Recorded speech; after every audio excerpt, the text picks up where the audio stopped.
Assalamualaikum warahmatullahi wabarakatuh. Selamat siang buat teman-teman semua dimanapun Anda berada. Kembali lagi bersama Zona Forex hari ini, hari Minggu tanggal 30 April 2023. Zona Forex akan memberikan informasi ya untuk data ekonomi Amerika yang akan rilis minggu depan. Tentunya dari tanggal 1 Mei sampai dengan 5 Mei, dari hari Senin sampai dengan hari Jumat. Di sini saya menggunakan forexfactory.com untuk situs yang akan saya bahas untuk data ekonominya. Oke, nggak lama-lama langsung aja kita lihat posisinya. Yang pertama, dari tanggal 1 Mei pukul 21.00 ya. Di sini ada high impact. Ada ISM Manufacturing PMI rilis di awal bulan. Tapi sebelum saya membahas data previous dan forecastnya, saya akan menjelaskan dulu untuk data ISM Manufacturing PMI ini, yaitu data yang mengukur kesehatan sektor manufaktur ya, mencakup aspek-aspek seperti permintaan, produksi, dan ketenaga kerjaan. Dan tentunya kalau kita perhatikan dari data sebelumnya, kita buka detailnya dulu. Di tanggal 3 April ya 2023, data aktualnya itu turun ya sebesar 46,3 dari data forecastnya 47,5. Data sebelumnya adalah 47,7. Ini menunjukkan kontraksi bulan kelima ya berturut-turut dalam aktivitas kondisi pabrik atau produksi yang tentunya tadi saya jelaskan ya mengenai ketenaga kerjaan, produksi, dan permintaan. Dan posisi penurunan tersebut tentunya pastinya menurunkan indeks dolar ya secara keseluruhan. Dan di hari Senin ya tanggal 1 Mei kalau kita lihat previousnya dari 46,3 penurunan di bulan sebelumnya, kemudian saat ini menunjukkan angka forecast sebesar 46,8. Artinya jika mana data ini sesuai aktualnya 46,8% atau di atas daripada 46,8%, maka menunjukkan data ISM Manufacturing PMI positif. Maka akan terjadi penguatan pada indeks dolar, dan ini pastinya sangat berpengaruh kepada market-market yang lain. Oke, jadi secara keseluruhan pukul 21.00 ISM Manufacturing PMI menunjukkan penguatan di sektor manufaktur yang dimana mencakup aspek seperti permintaan, produksi, dan ketenaga kerjaan. Jika mana hal ini positif, maka akan menunjukkan kondisi data ekonomi menguat, tentunya indeks dolar ya hubungannya akan terjadi penguatan. Oke, selanjutnya di tanggal 2 Mei yaitu ada GLTS Job Opening. Ini pukul 21.00, ini juga high impact, di mana GLTS Job Opening ini kalau kita lihat ya, ini salah satu survei untuk mengukur jumlah lowongan pekerjaan, dan ini sangat berpengaruh juga ya terhadap kondisi ekonomi Amerika ya, tentunya indeks dolar itu sendiri. Kalau kita lihat dari data sebelumnya untuk GLTS sendiri ya, kita perhatikan di sini ada penurunan dari forecast dari sebelumnya 10,49 turun aktualnya 9,93, bahkan turun di bawah previous. Maka jumlah lowongan pekerjaan di Amerika Serikat turun ya. Yang tentunya jika mana terjadi penurunan di sini menandakan bahwasanya posisinya itu lebih istilahnya negatif ya menurut saya dengan posisi penurunan GLTS Job Opening itu sendiri. Dan jika mana data daripada untuk hari Selasa ya tanggal 2 Mei, kalau kita perhatikan ada penurunan berlanjut dari angka 9,93 bulan kemarin ya, forecastnya menjadi 9,74. Artinya ada penurunan ya lowongan pekerjaan.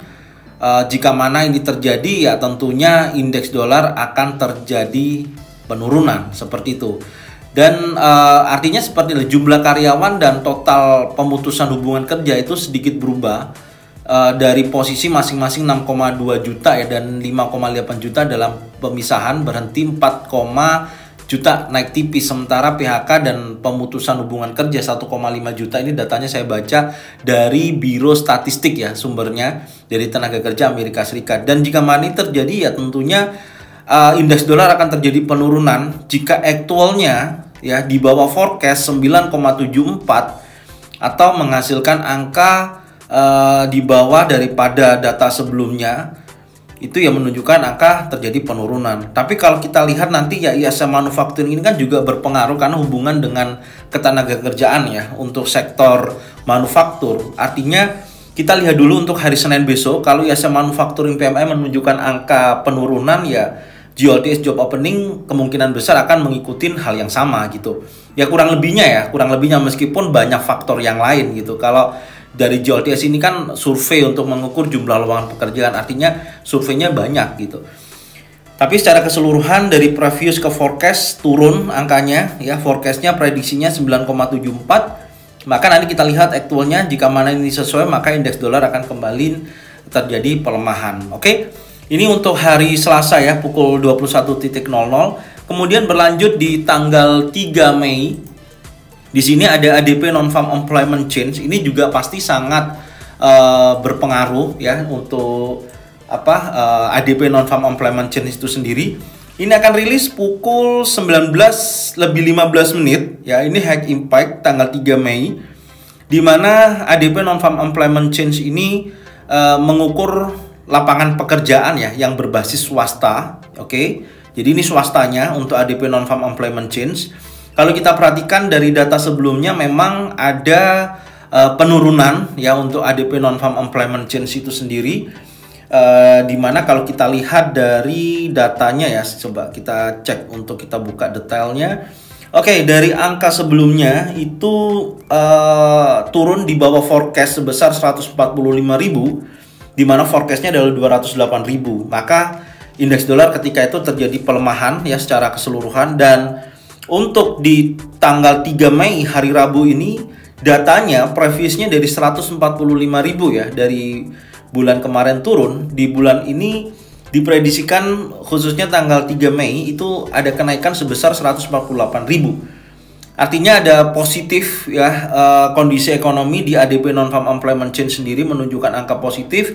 Tapi jika mana aktualnya memang sesuai dengan forecast atau di atasnya forecast, maka indeks dolar akan terjadi penguatan. Tapi kalau angkanya masih di bawah forecast, apalagi di bawah previous ya, maka menunjukkan kondisi ekonomi Amerika untuk ADP Non-Farm Employment Change akan terjadi penurunan. Tapi prediksinya data yang masuk sebesar 148.000 ini menunjukkan untuk lapangan kerja berbasis swasta ada kenaikan ya, prediksinya 148.000. Nanti kita lihat aktualnya, tapi secara keseluruhan indeks dolar akan terjadi penguatan untuk hari Rabu ya, tanggal 3 Mei untuk data ADP Non-Farm Employment Change. Kemudian berlanjut di hari yang sama tanggal 3 Mei pukul 21.00 di sini ada ISM Service PMI. Ya, untuk ISM Service PMI ini mengukur aktivitas bisnis di sektor jasa ya. Jadi aktivitas bisnis di sektor jasa mencakup aspek-aspek seperti permintaan, produksi, dan ketenagakerjaan. Dan tentunya ini juga pasti akan berpengaruh, di mana ISM Service PMI ini hampir sama seperti ISM Manufacturing PMI. Kalau kita lihat dari data sebelumnya, untuk ISM Service PMI kita lihat data sebelumnya itu ada penurunan ya, dari forecast dan previousnya 55,1, forecast 54,3 menghasilkan 51,2. Oke. Jadi di bulan sebelumnya April tanggal 5 itu ada penurunan untuk ISM Service PMI, tapi di tanggal 3 Mei di sini ada perbedaan. Angkanya ada kenaikan, previousnya 51,2 naik menjadi 51,8. Hati-hati ya, menurut saya dari posisi ini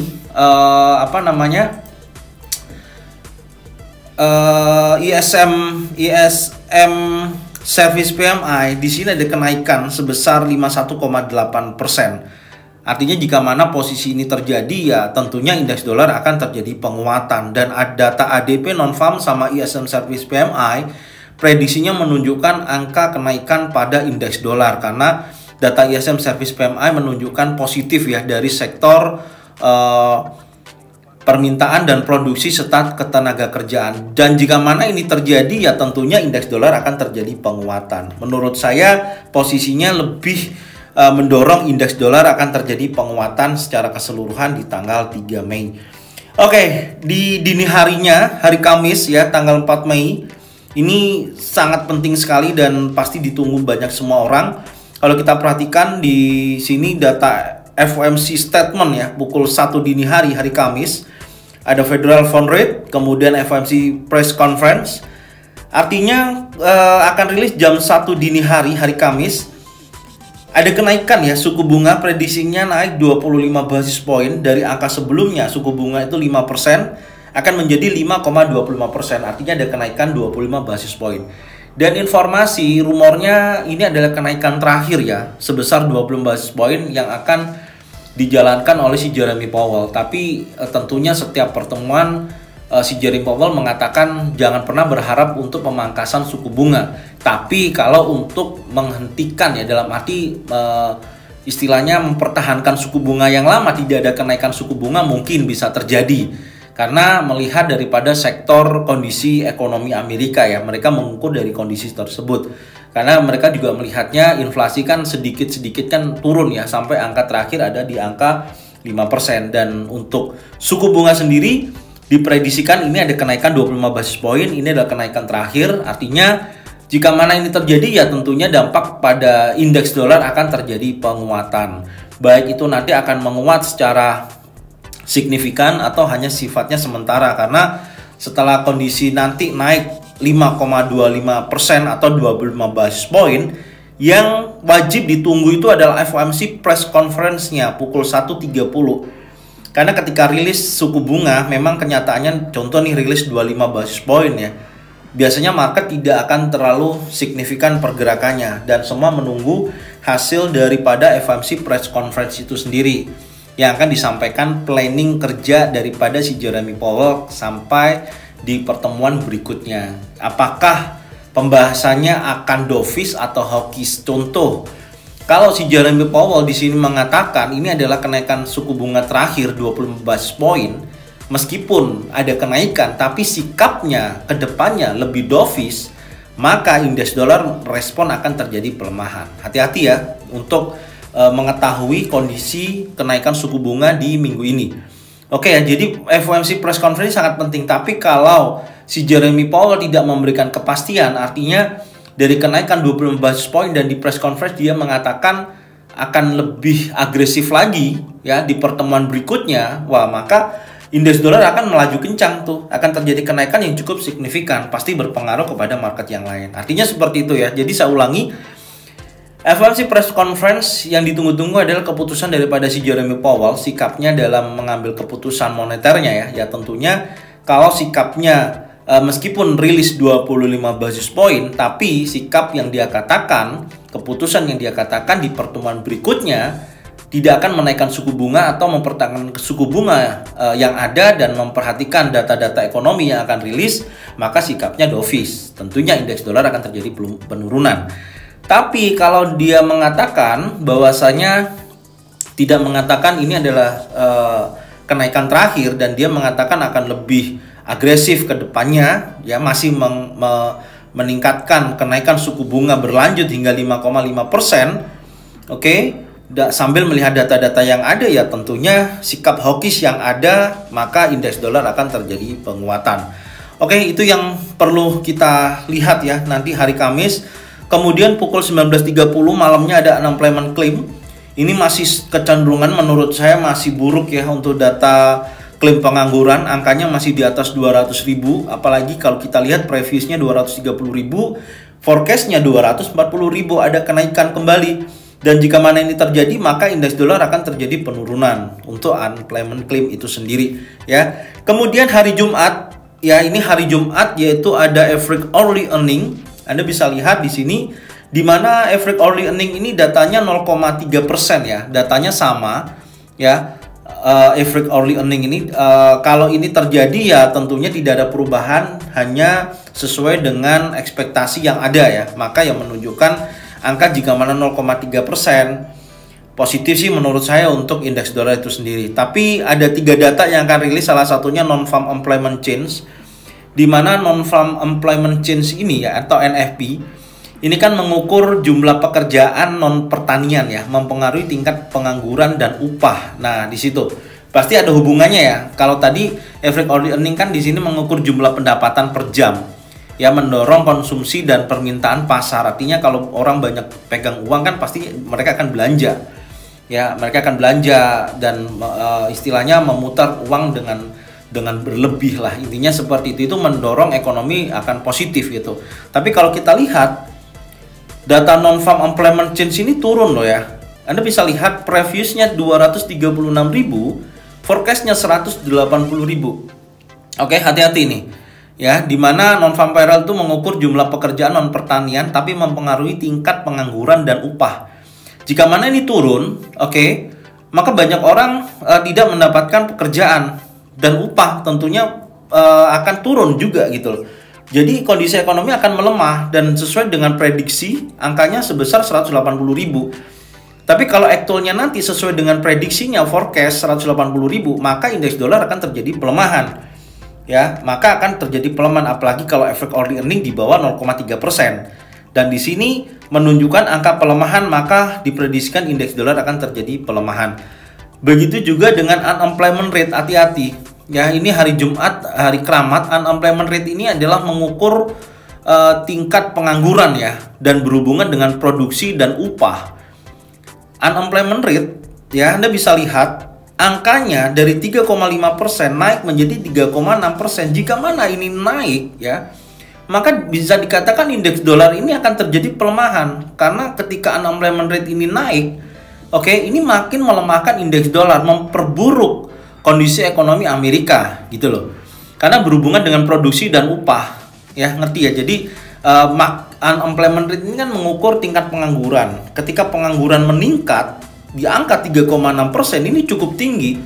Maka memprediksi bahwasanya kalau banyak orang nganggur, maka indeks dolar akan terjadi penurunan. Nah, seperti itu kondisinya. Tapi nanti kita lihat aktualnya. Kalau sesuai dengan forecast sebesar 3,6%, maka indeks dolar akan terjadi pelemahan. Dan posisinya memang itu yang diharapkan oleh si Jeremy Powell. Ketika kondisi ekonomi turun, maka inflasi akan terjadi penurunan. Secara keseluruhan kalau saya baca dari tanggal 1 Mei sampai tanggal 5 Mei, di awal minggu dari tanggal 1 sampai tanggal 2, di sini memprediksikan bahwasanya akan ada penguatan pada indeks dolar. Ada kondisi di mana datanya yang diprediksikan ya sesuai forecast itu ada kenaikan sebesar 80%. Tapi setelah ADP non-farm employment change sampai dengan rilis suku bunga ya, sampai dengan hari Jumat, ini menunjukkan pelemahan pada indeks dolar. Artinya di awal minggu indeks dolar akan menguat kalau sesuai dengan datanya, dan di akhir minggu akan terjadi penurunan pada indeks dolar kalau dilihat dari data yang diprediksikan secara forecast sebesar 80%. Ya, gambaran saya seperti itu. Dan tentunya data yang saya sampaikan ini untuk data ekonomi, apapun yang saya sampaikan semua tergantung dari aktual dan pelaku pasar ya, memperhatikannya seperti apa dari kondisi ekonomi Amerika. Tapi ini yang bisa saya sampaikan, semoga bermanfaat. Dan nanti saya akan update hasilnya setiap rilis news ya. Insya Allah saya akan sampaikan di ZF Brotherhood, di grup ada di deskripsi. Kalau teman-teman mau ngikutin, insya Allah saya akan update di sana. Jadi ini aja yang bisa saya sampaikan untuk data ekonomi Amerika selama 1 minggu. Semoga informasi ini bermanfaat, dan jangan lupa bagikan informasi ini kepada teman-teman kalian semua supaya mereka semua bisa mendapatkan manfaat yang sama. Serta jangan lupa subscribe, like, komen, dan bunyikan loncengnya untuk bisa mendapatkan notifikasi dari Zona Forex. Thank you buat semuanya. Salam sehat, salam profit konsisten. Assalamualaikum warahmatullahi wabarakatuh.